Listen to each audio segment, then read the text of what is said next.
Okay, Schaef, this week we're going to start with Inception, the big new Chris Nolan blockbuster with all the big movie stars.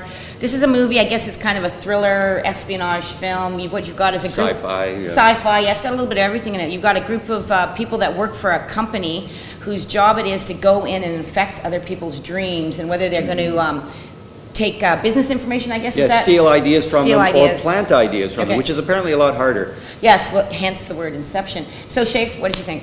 Well, can I tell you about the dream I had last night? Sure. Do I want to know about the dream you had last night? Well, you know the running of the bulls in Pamplona? Yes. Well, I had this Canadian riff on. I dreamt I was like in the middle of the running of the elk, right? And I had to, is there, I don't know, elk? I don't know. I don't know what you're talking about.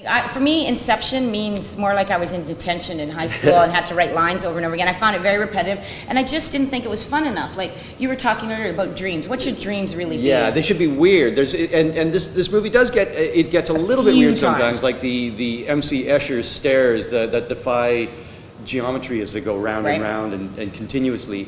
And there's that fight in a hotel room where gravity sort of shifts and they're running up the walls and the ceilings and everything. That was kind of Matrixy, and I think The Matrix is actually a movie that did this sort of thing well. But it also, though, when other people's dreams, though, they're riding skidoos, shooting shotguns, wearing camouflage clothing, like regular things that people would think up. Like, for me, I have a dream, you're going to show up to do battle, I'm not going to be riding a skidoo, I'm going to be on a big flying dragon. I think that'd be way better. Or your grandmother shows up next to the skidoo with a rolling pin saying, you know. Yeah, it needed to be a bit weirder. Yeah. What about performances, though? I thought Leo DiCaprio is, once again solidifies the fact that he is a movie star, because as soon as the camera's on him, you're riveted to him. And Ellen Page, now she's into grown-up roles. You know, she still looks well, but yeah, she's playing grown-up. She hangs on to, the two of them together, I think, give a lot of weight to this movie.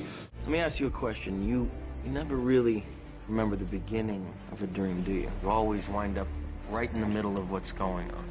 I guess, yeah. So how did we end up here? Well, we just came from the, Think about it, Ariadne. How did you get here? Where are you right now? We're dreaming? You're actually in the middle of the workshop right now, sleeping. This is your first lesson in shared dreaming. Stay calm.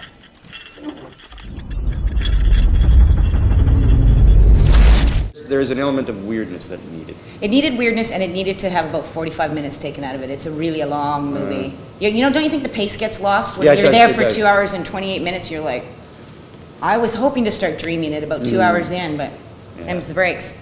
Enough about dream worlds here. We're getting to a new reality with the next movie, The Kids Are All Right, with Annette Bening and Julianne Moore as two gay parents. A couple who have two kids, each have a kid with the same sperm donor, and the kids as teenagers decide to track down the sperm donor, and they found out, wow, he looks just like Mark Ruffalo. Now, what I liked about this movie, I'll throw to my panting friend here in a moment, but what I liked about this movie was that the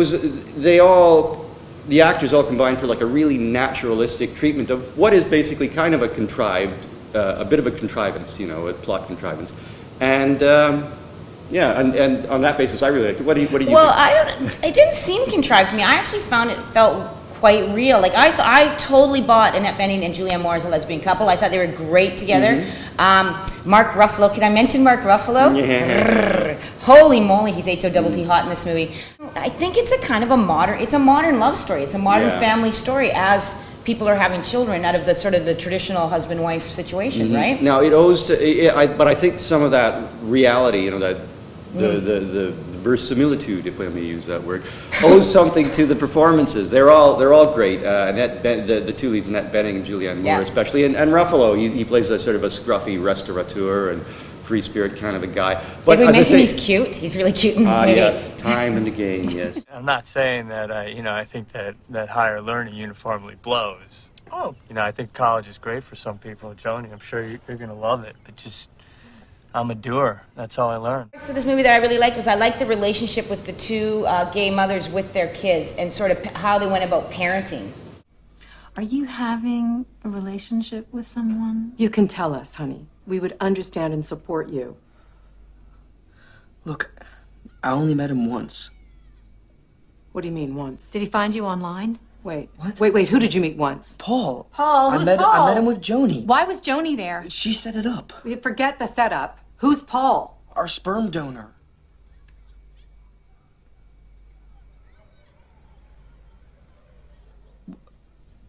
Did you guys think I was gay?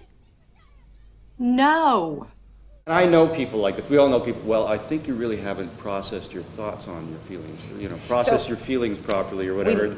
We liked this movie a lot, didn't we? We One did. of the better movies we've seen in a while, We right? did, yeah. Yeah, It was, go see this movie. You know what? Everybody should see this movie because it might open a few eyes, right? I'd say, Yeah. yes.